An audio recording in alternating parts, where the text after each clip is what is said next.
मैं दीपक शर्मा, आपके अपने YouTube चैनल दीपक साइंस क्लासेस में आपका स्वागत है। दोस्तों, आज मैं आपके लिए एक विशेष क्लास लेके आया हूं स्पेसिकल रीट वाले विद्यार्थियों के लिए। वैसे ये क्लास सभी प्रतियोगिता परीक्षा की तैयारी कर रहे हैं सभी विद्यार्थियों के लिए बहुत ही महत्वपूर्ण है। चाहे वो एनटीपीसी की तैयारी कर रहे हो, चाहे वो ग्रुप डी की तैयारी कर रहे हो, चाहे वो वनपाल की तैयारी कर रहे हो या फिर अन्य किसी भी प्रतियोगिता परीक्षा की तैयारी कर रहे हो जिसके अंदर साइंस सब्जेक्ट हो और ये ध्वनि और तरंग वाला टॉपिक हो। ठीक है दोस्तों, तो ये रीट के अंदर ये ध्वनि वाला टॉपिक बड़ा ही इंपॉर्टेंट है। हर बार रीट की हर परीक्षा के अंदर कम से कम एक या दो ध्वनि वाले टॉपिक से क्वेश्चन पूछे जाते हैं। और दोस्तों, ध्वनि के अंदर ही एक और सब पॉइंट है या मैं कहूं एक और सब टॉपिक है जो है तरंग। ठीक है, तरंगों के बारे में भी वहां से क्वेश्चन पूछा जाता है। यहां तक कि जो 2012-13 का जो रीट का जो एग्जाम हुआ था उसके अंदर तो इसे जो ध्वनि वाले टॉपिक से लगभग 15-16 क्वेश्चन ध्वनि वाले टॉपिक से ही पूछ लिए गए थे। ठीक है, तो मैं आपको बिल्कुल मेमोरी बेस्ड क्वेश्चन पूरे ध्वनि वाले टॉपिक का आपको मैं अच्छे से रिवीजन करा दूंगा। मैन इंपॉर्टेंट क्वेश्चन को मैं आपको नोट करवा दूंगा। और दोस्तों, अगर इन क्वेश्चनों की अगर आपको पीडीएफ फाइल की अगर जरूरत हो तो नीचे मैं डिस्क्रिप्शन में टेलीग्राम चैनल का लिंक दे रखा हूं, वहां जुड़ जाइए, आप वहां ज्वाइन कीजिए। वहां पर इन टॉपिकों के आपको क्या मिल जाएंगे दोस्तों, इनके क्वेश्चन मिल जाएंगे, क्वेश्चन की आपको पीडीएफ मिल जाएगी। ठीक है, तो अब बात करते हैं बिना कुछ देर किए। सबसे पहला क्वेश्चन है कि आवर्ती का एसआई मात्रक क्या है। आवर्ती का एसआई मात्रक क्या है, फ्रीक्वेंसी का एसआई यूनिट क्या है। तो दोस्तों, सबसे पहले मैं आपको बता दूं फ्रीक्वेंसी क्या होती है। कोई भी वस्तु जो दोलन करती है या कंपन करती है तो 1 सेकंड के अंदर करने वाले कंपन या दोलनों की जो संख्या होती है, उन दोलन या कंपनों की संख्या को ही हम क्या कहते हैं दोस्तों, आवर्ती कहते हैं। क्या कहते हैं? आवर्ती कहते हैं, फ्रीक्वेंसी कहते हैं। इसे हम न्यू से प्रदर्शित करते हैं या कभी कभी इसको एन से भी प्रदर्शित कर दिया जाता है। और दोस्तों, जो आवर्ती होता है उसका जो मात्रक होता है वो मात्रक है, ऐसा ही मात्रक होता है, वो क्या होता है, हर्ज होता है। तो याद रखना, आवर्ती का ऐसा ही मात्रक होता है, वो क्या होता है, हर्ज होता है, जिसे हम HZ से भी क्या करते हैं दोस्तों, प्रदर्शित करते हैं। ये बात आप अच्छे से ध्यान रखिएगा। और दोस्तों, जो आवर्ती है उस आवर्ती का अन्य मात्रक क्या होता है, अन्य मात्रक है चक्कर प्रति सेकंड भी होता है। क्या होता है? चक्कर प्रति सेकंड या प्रति सेकंड भी होता है। ये बात याद रखिए, प्रति सेकंड का मतलब 1/सेकंड या मैं कहूं सेकंड इनवर्स होता है। ठीक है, ऐसा ही पद्धति के अंदर इस ऐसा ही इनवर्स सेकंड इनवर्स को किसके इक्वल बोला जाता है, हर्ज के इक्वल बोला जाता है। याद रखिएगा, आवर्ती का जो ऐसा ही मात्रक होता है वो क्या होता है, हर्ज होता है। हर्ज एक साइंटिस्ट थे, उनके सम्मान में यह ऐसा यूनिट रखा गया। ठीक है, दूसरा क्वेश्चन आता है कि जो तरंग संचरण के साथ किस भौतिक राशि का क्या होता है, संचरण होता है।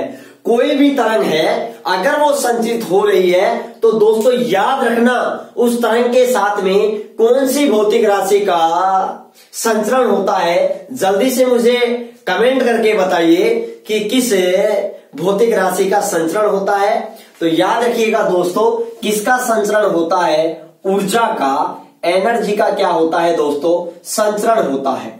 ये बात आप अच्छे से ध्यान रखिएगा, बड़ा ही अच्छा क्वेश्चन है। चाहे वो ध्वनि तरंग हो, चाहे वो प्रकाश तरंग हो, इन दोनों के अंदर ही या कोई भी तरंग हो तो याद रखिए उन तरंगों के अंदर किसका संचरण होता है, ऊर्जा का संचरण होता है। क्लियर ये बात? उसके बाद में बात करते हैं, नेक्स्ट क्वेश्चन है जो सेकंड लोलक है। सेकंड लोलक है उसका जो आवर्तकाल होता है वो कितना होता है। सबसे इंपॉर्टेंट क्वेश्चन है, बड़ा इंपॉर्टेंट क्वेश्चन है ये, सबसे इन क्वेश्चनों में सबसे इंपॉर्टेंट क्वेश्चन है। तो याद रखिएगा, सेकंड लोलक है उसका आवर्तकाल कितना होता है। दोस्तों, मुझे जल्दी से कमेंट करके बताइए कि जो सेकंड लोलक होता है उसका आवर्तकाल कितना होता है, कितना होता है। शाबाश, जल्दी से मुझे कमेंट करके बताइए। तो याद रखिएगा दोस्तों, जो सेकंड लोलक होता है उसका जो आवर्त काल होता है वो कितना होता है? 2 सेकंड होता है। क्या होता है? 2 सेकंड होता है। ध्यान से समझिएगा, जो हमारे पास में जो सेकंड लोलक होता है, क्या होता है? सेकंड लोलक होता है। ये सेकंड लोलक है हमारे पास में, ये सरल लोलक है। सरल लोलक की तरह ही सेकंड लोलक होता है, लेकिन याद रखिएगा यदि सरल लोलक है उसका आवर्त काल 2 सेकंड के इक्वल हो और उसकी जो लंबाई होती है वो अगर 1 मीटर हो तो याद रखिएगा वो क्या कहलाएगा दोस्तों? सेकंड लोलक कहलाएगा। तो इंपॉर्टेंट क्वेश्चन है एक तो कि सेकंड लोलक का आवर्त काल कितना होता है? 2 सेकंड होता है। मतलब मैं ये कह सकता हूं ये सेकंड लोलक है अपनी माध्य स्थिति के इर्द गिर्द, अपनी माध्य स्थिति के क्या होता है? इर्द गिर्द जाने में, यहां से यहां जाने में 1 सेकंड का समय लेगा, यहां से यहां जाने में भी कितना सेकंड का समय लेगा? 1 सेकंड का समय लेगा। और पूरे इस दोलन के अंदर जो टाइम लगेगा, आवर्त काल होगा, वो कितना होगा दोस्तों? 2 सेकंड होगा। कितना होगा? 2 सेकंड होगा। और याद रखिएगा एक बड़ा ही अच्छा क्वेश्चन है, एक बड़ा ही अच्छा क्वेश्चन है कि जो पृथ्वी है, क्या है? पृथ्वी बड़ा इंपॉर्टेंट क्वेश्चन है इसी के साथ में कि पृथ्वी की सतह पर जो सेकंड लोलक होता है या सेकंड पेंडुलम होता है उसकी लंबाई कितनी होती है? तो याद रखिएगा पृथ्वी की सतह पर है, पृथ्वी की सतह पर है जो सेकंड लोलक है, या सेकंड लोलक कहूं या मैं सेकंड पेंडुलम कहूं, इसकी जो लंबाई होती है, लंबाई वो क्या होती है दोस्तों? लगभग 1 मीटर होती है। क्या होती है? 1 मीटर होती है। आप कहोगे सर कैसे होती है? तो देखो मैं आपको ये सिद्ध करके भी बताता हूं।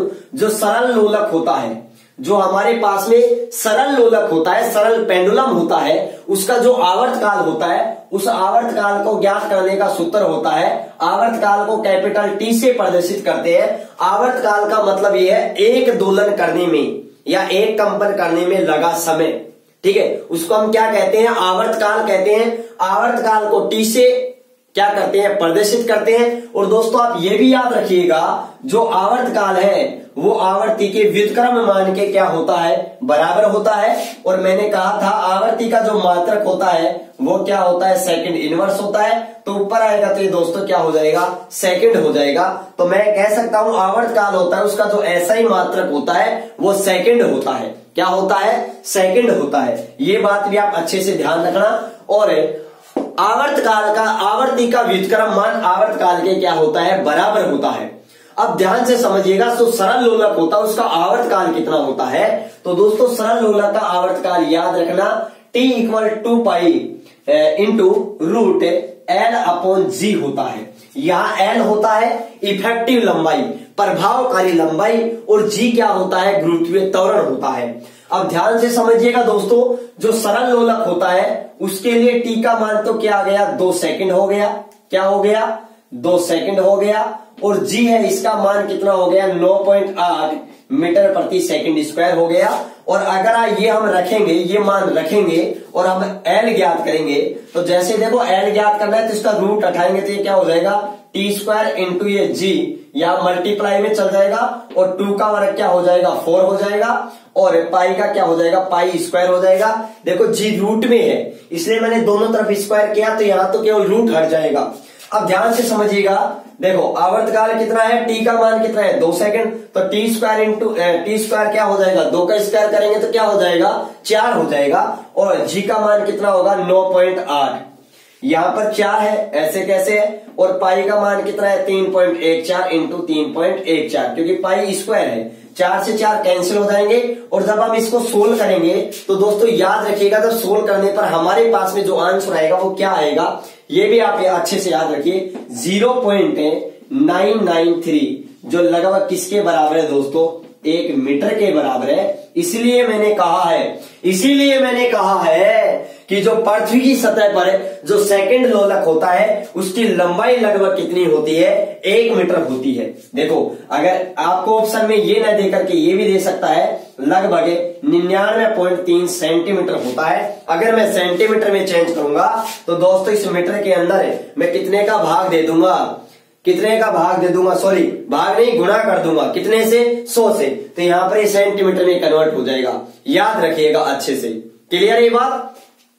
तो देखिए सेकंड लोलक का आवर्तकाल कितना होता है, 2 सेकंड होता है। और पृथ्वी की सतह पर सेकंड लोलक की जो प्रभावकारी लंबाई होती है वो लगभग कितनी होती है, 1 मीटर होती है। कितनी होती है, 1 मीटर। और ध्यान से समझिएगा कि दोस्तों जो सेकंड लोलक होता है या कोई भी लोलक होता है उसका जो आवर्तकाल होता है, याद रखिएगा उसका आवर्तकाल होता है T, वो प्रभावकारी लंबाई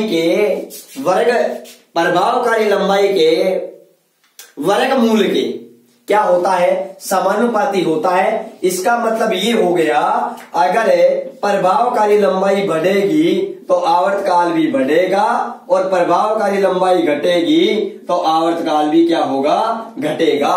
अब आपने ऐसा सुना होगा कि अगर एक लड़की झूले पर बैठी है और झूला बैठे बैठे झूला झूल रही है और अगर वो खड़ी हो जाती है तो उसका खड़े होकर के वह झूला झूलती है। पहले बैठी थी, अब बाद में क्या हो गई, खड़ी हो गई। तो दोस्तों खड़ी हो गई तो याद रखिएगा वो खड़ी हो गई तो उसका जो आवर्तकाल होगा, झूले का जो आवर्तकाल होगा, मुझे ये बताइए कि वो बढ़ेगा या घटेगा। मुझे जल्दी से कमेंट करके बताइएगा। बड़ा ही अच्छा क्वेश्चन है कि एक लड़की है वह झूला झूल रही है बैठे बैठे, अब वह झूले पर खड़ी हो जाती है तो झूले का जो आवर्तकाल होगा वो पहले की तुलना में बढ़ेगा या घटेगा। मुझे जल्दी से कमेंट करके आप मुझे इसका जवाब दीजिएगा कि बढ़ेगा या घटेगा।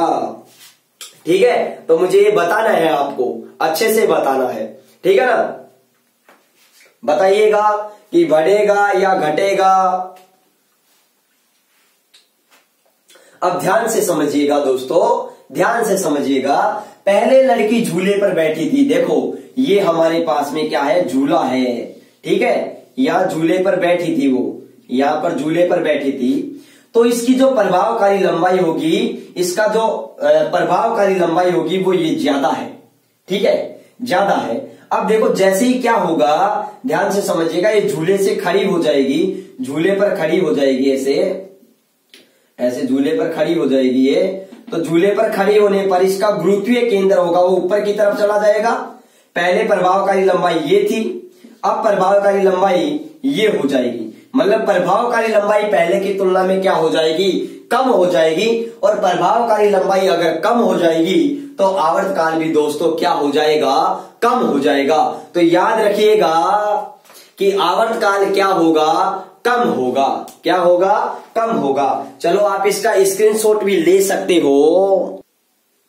तो यहां तक ये बात अच्छे से क्लियर होनी चाहिए कि जो आवर्तकाल होता है वो प्रभावकारी लंबाई के वर्गमूल के क्या होता है, समानुपाती होता है। तो ये मैंने क्लियर कर दिया कि जैसे लड़की झूले पर खड़ी होती है तो उसका जो गुरुत्वीय केंद्र होता है वो ऊपर की तरफ हो जाता है, तो जो इफेक्टिवकारी प्रभावकारी लंबाई होती है वो कम हो जाती है। और जब लंबाई कम हो जाएगी तो आवर्तकाल भी क्या होगा, कम होगा। ये बात आप अच्छे से ध्यान रखिएगा।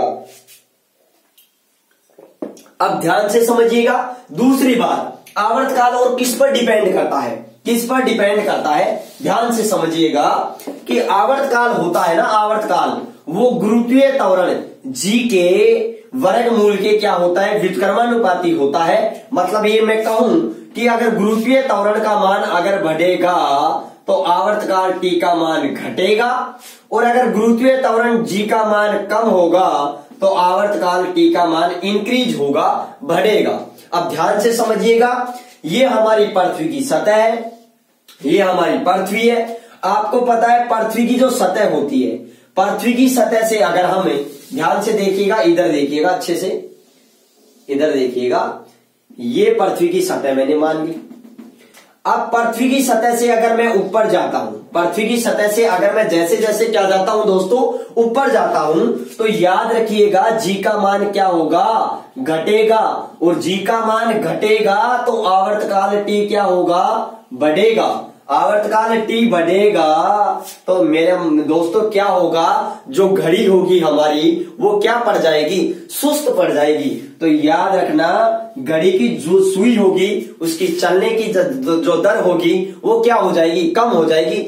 आवर्तकाल ध्यान, सॉरी मैं क्या कह रहा हूं कि जो जी है उस जी का मान जैसे जैसे पृथ्वी की सतह है और पृथ्वी की सतह से जैसे जैसे हम ऊपर जाते हैं तो दोस्तों याद रखिएगा जी का मान क्या होता है, घटता है। जी का मान घटता है तो आवर्तकाल टी का मान क्या होगा, बढ़ेगा।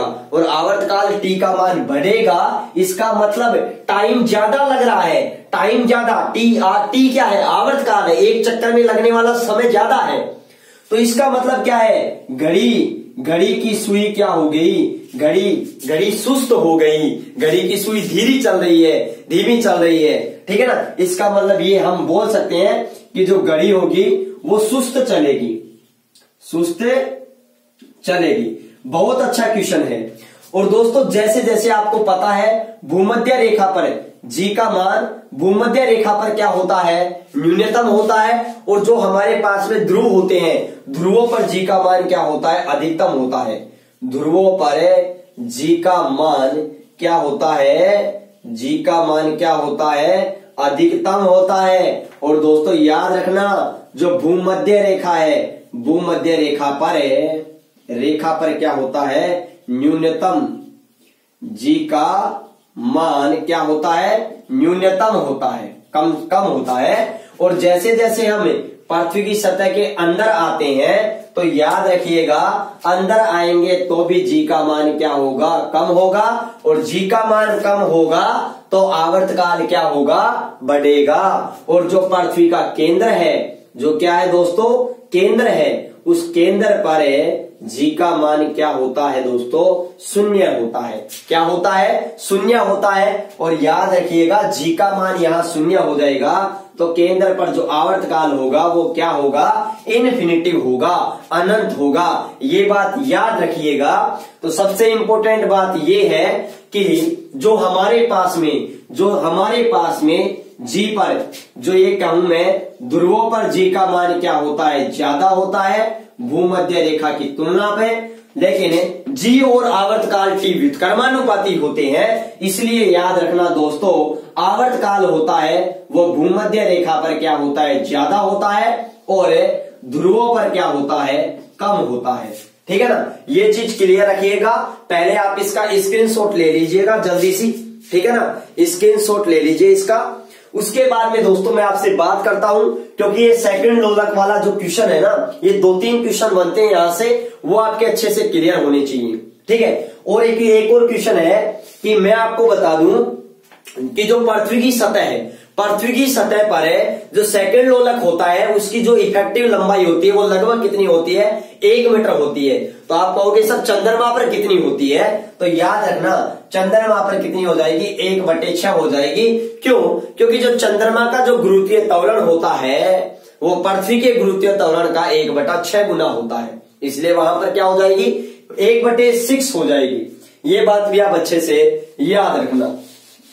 उसके बाद में मैं नेक्स्ट बात करता हूं नेक्स्ट क्वेश्चन की तरफ, कि 2 क्रमागत सुरंगों और 2 क्रमागत गर्तों के बीच की जो दूरी होती है, 2 क्रमागत सुरंगों और 2 क्रमागत गर्तों के बीच की दूरी को क्या कहते हैं। ध्यान से समझिएगा दोस्तों कि ये हमारे पास में कोई एक तरंग है, ये हमारे पास में कोई एक तरंग है, ये क्या है, ये इसे कहते हैं हम सरंग। क्या कहते हैं, सरंग। ये गड्ढा इसे गर्त, इसे क्या कहते हैं, सरंग, इसे क्या कहते हैं, गर्त। अब ध्यान से समझिएगा, मैंने क्या बोला, 2 क्रमागत सरंग। 2 क्रमागत सरंग का मतलब है क्रम से आ रहे हैं सरंग। इसका मतलब क्या है दोस्तों, ये सरंग है तो उसके बाद क्रम से ये आ रहा है, तो इन दोनों के बीच की दूरी, चाहे मैं यहां से ले लूं तो यहां इन दोनों के बीच की जो दूरी होगी उस दूरी को हम क्या कहते हैं, लैम्डा कहते हैं, मतलब तरंग दैर्ध्य कहते हैं, वेव लेंथ कहते हैं। ठीक है, 2 क्रमागत सरंग या फिर मैं कहूं 2 क्रमागत गर्त, 2 क्रमागत गर्त। ठीक है, अब ध्यान से समझिएगा, यहां पर एक सरंग और एक गर्त, यहां पर ये एक तरंग पूरी हो गई है। एक तरंग को चक्कर एक कंपन में मैं कहूं पूरा करने में लगा समय एक आवर्तकाल टी होता है, ये टी हाफ है। तो मैं ये भी कह सकता हूं कि एक आवर्तकाल के अंदर जो जितनी दूरी चली जाती है वो क्या है, क्या है, तरंग दैर्ध्य होती है। आप देखो ध्यान से समझिएगा, ध्यान से समझिएगा कैसे। देखो ये दूरी भी मैं कह रहा हूं कि ये जो दूरी है ना, यहां से यहां तक, ये भी क्या है, लैम्डा है। कैसे, देखो आप इसको आप इधर इतना करो, इधर किसका इतना, तो यहां से इतना ले जाओगे तो यहां से इधर आ जाएगा यहां तक, मतलब ये यहां पर होगी, ये पॉइंट अगर यहां पर होगा तो ये पॉइंट यहां पर आ जाएगा, तो ये दूरी क्या हो गई, लैम्डा ही हो गई। समझ रहे ना, तो ये भी क्या है, लैम्डा ही है। तो एक आवर्त काल के अंदर जो चली गई दूरी होती है वो क्या कहलाती है, लैम्डा ही कहलाती है। ठीक है ना, ये बात भी याद रखिएगा। तो चलो आप इसका स्क्रीनशॉट लेना चाहो तो ले सकते हो। इसी प्रकार से मैं ये भी कह सकता हूं, दो कर्मागत संपीड़न या दो कर्मागत जो विलयन है उनके बीच की दूरी क्या कहलाती है, तरंग दैर्ध्य कहलाती है। दोस्तों याद रखिएगा, जो तरंग दैर्ध्य होती है वो एक अदिश राशि होती है। तो देखो यहां पर एक क्वेश्चन भी है, तरंग दैर्ध्य कैसी राशि है, कैसी राशि है, तो याद रखिएगा अदिश राशि है। कैसी राशि है, अदिश राशि है, स्केलर क्वांटिटीज है। और दोस्तों याद रखिएगा, तरंग दैर्ध्य है तो ये एक तरीके से तरंग की लंबाई है। तो लंबाई का ऐसा ही मात्रक क्या होता है दोस्तों, मीटर होता है। क्या होता है, मीटर होता है। लेकिन तरंग की जो तरंग दैर्ध्य होती है वो बहुत कम होने के कारण इसे किसमें मापा जाता है, एंगस्ट्रॉम में भी मापा जाता है। किसमें, एंगस्ट्रॉम में। और याद रखना दोस्तों कि जो हमारे पास में एक एंगस्ट्रॉम होता है, एक एंगस्ट्रॉम में कितने मीटर होते हैं, 10 की पावर माइनस 10 मीटर होते हैं, या फिर मैं कहूं 10 की पावर -8 सेंटीमीटर होते हैं। मीटर को अगर मैं सेंटीमीटर में कन्वर्ट करूंगा तो 100 से गुणा करूंगा, 100 से मल्टीप्लाई करूंगा। 100 का मतलब है 10 की पावर 2, 10 की पावर 2 प्लस में है, 10 की पावर -10 में है, तो क्या बच जाएगा, 10 की पावर -8 सेंटीमीटर बच जाएगा। क्लियर। तो तरंग दैर्ध्य का ऐसा ही मात्रक क्या होता है, ये क्वेश्चन भी क्लियर रखिएगा, मीटर होता है। उसके बाद नेक्स्ट क्वेश्चन पर बात करते हैं। दो कर्मागत, ये हमारे पास में हो ही गया क्या कि तरंग दैर्ध्य होती है जिसे हमें ग्रीक भाषा के शब्द लैम्डा से क्या करते हैं, प्रदर्शित करते हैं। अब ध्यान से समझिएगा, ध्वनि तरंगों की प्रकृति कैसी होती है। तो याद रखिएगा दोस्तों, जो ध्वनि तरंग होती है उसकी जो प्रकृति होती है वो कैसी होती है, अनुदैर्ध्य होती है। कैसी होती है, अनुदैर्ध्य होती है। जबकि जो प्रकाश तरंगे हैं इनकी जो प्रकृति होती है वो कैसी होती है, अनुप्रस्थ होती है। याद कैसे रखोगे, प्र से प्रकाश और प्र से प्रस्थ। प्रकाश क्या हो गया, परस्थ हो गया। और याद रखिएगा दोस्तों, प्रकाश तरंगों की प्रकृति अनुप्रस्थ होती है और ध्वनि तरंगों की प्रकृति कैसी होती है, अनुदैर्ध्य होती है। ठीक है ना, याद रखिएगा। आप कहोगे सर अनुदैर्ध्य तरंग, अनुदैर्ध्य का मतलब क्या है, अनुदैर्ध्य तरंग किसे कहते हैं।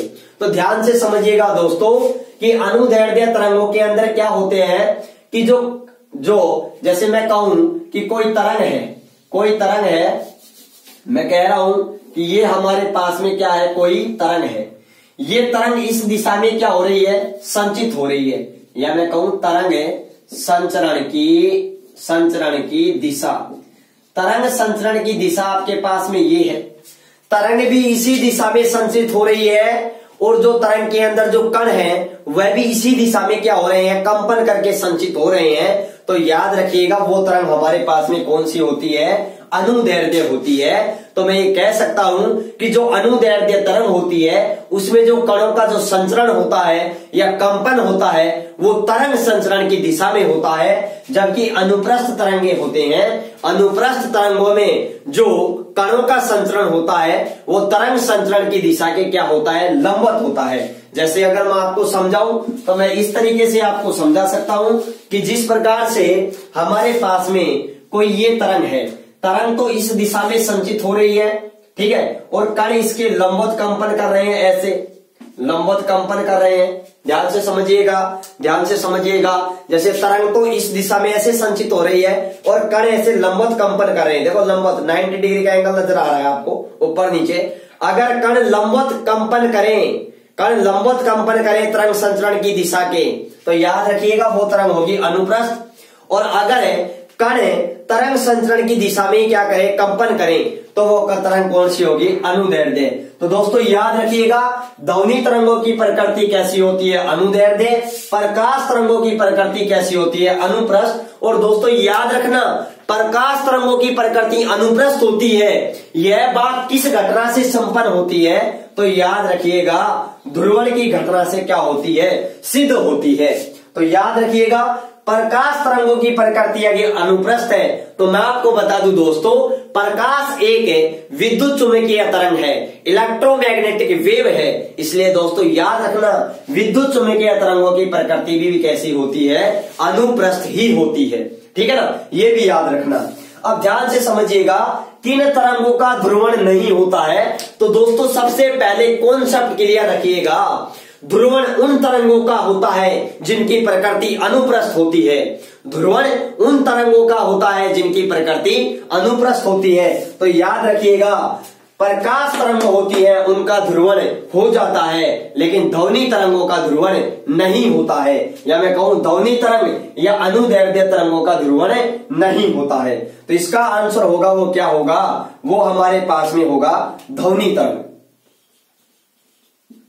क्या होगा?